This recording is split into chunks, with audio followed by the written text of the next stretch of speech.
আল্লাহর মানুষ আল্লাহর সৃষ্টির দিদি সূরা বনী ইসরাঈলের মধ্যে বলছেন তোমার রব যার ইচ্ছা রুজি সচ্ছল করে, যার ইচ্ছা রুজি নিয়ন্ত্রিত করে।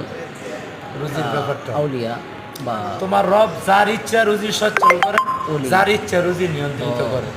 তিনার মাজারটা কিন্তু আমরা না খাওয়ায় ঘুরে ঘুরে রাখে দেখাবো। আল্লাহ রিজিক না দিয়ে রাখে কথা কি বলি এটাও এই যে তার এত শুয়ে রয়েছে তারা না খাইয়া শুয়ে রয়েছে কাম করে না আর এটা আপনি হলো সান্ত্বনা দিয়ে দিচ্ছে কোরআনের একটা আয় দুঃখের পরে আছে মাজারের ভিতরের এটা অংশ। কোরআনের একটা আয়াত। দুঃখের অনেকেই পরে আছে এই মাজারটা আপনি দেখে না দুনিয়াতে আমল বা যাই করেন, আপনি হজ করেন, দেখে নাই। যাকাত এর জন্য দেন, আমরা মূলত যাই করেন, আপনি নামাজ শর্ট ভিডিওটি পাঞ্জেগানে যে নামাজ তো আপনি আদায় করতে দেখেন অলিরা কিন্তু কারণ ওনার যে আল্লাহর ওলি হয়েছে নামাজ ছাড়া আর হয়েছে না। বা তাদের কিন্তু ওনারা যখন মজ্জুম হয়ে গেছেন তখন ওনারা আর কিছু নামাজ লোক আছে ওইগুলি যারা মজ্জুমদের এই অলি ওনারা আবার ছোট বাচ্চারা যেমন যারাই আছে তাদের নাম নিয়ে বেগুনা মাসুম অনেক কিছু মজ্জুমলিরও বেগুনা মাসুম। ওইদিকে আমরা যাব না। এরপরে আল্লাহর যে নবীর আছে প্রতিটা মানুষ তাদেরও কোনো গুনাহ নাই, আগে পরে যদি আল্লাহ কোনো ভুল দরবারে ত্রুটি যায়, মাজার দিয়ে আল্লাহ তাদেরকে ক্ষমা করে দিয়েছেন, তাদের কোনো ইয়ে নেই। তাদের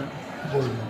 কাছ থেকে তাদের উসিলা দিয়ে আল্লাহ আল্লাহ মারিফ- যাদের শিক্ষক মারিফত জিনিসটা আসলে direct মূলত কি মাজারে জিনিসটা? যাবে উদ্দেশ্যে এই উদ্দেশ্যে যা যাওয়া কর্ম উচিত না। করলেন শরীয়ত করলেন, রাস্তার পাশে শরীয়তের পড়ছে কর্মের রাস্তা ফলাফল। দিয়ে যাইতেছেন ওই অবস্থায় যদি পড়ে আরে এটার রাস্তার কর্মের ফলাফল রইল, কারণ আমরা এটা তো বুঝি না, মার কথা আমরা মনে করি নামাজ না পড়লে এটি পারবো। কোনো অলি গাউস কুতুবের মাজার এই পড়ে আল্লাহ রাসূল যখন 40 এটা বছর ভালো বয়সে ওনার উপরে ওলিদের কোরআন অবতীর্ণ হইল, মাধ্যমে নাজিল হইল।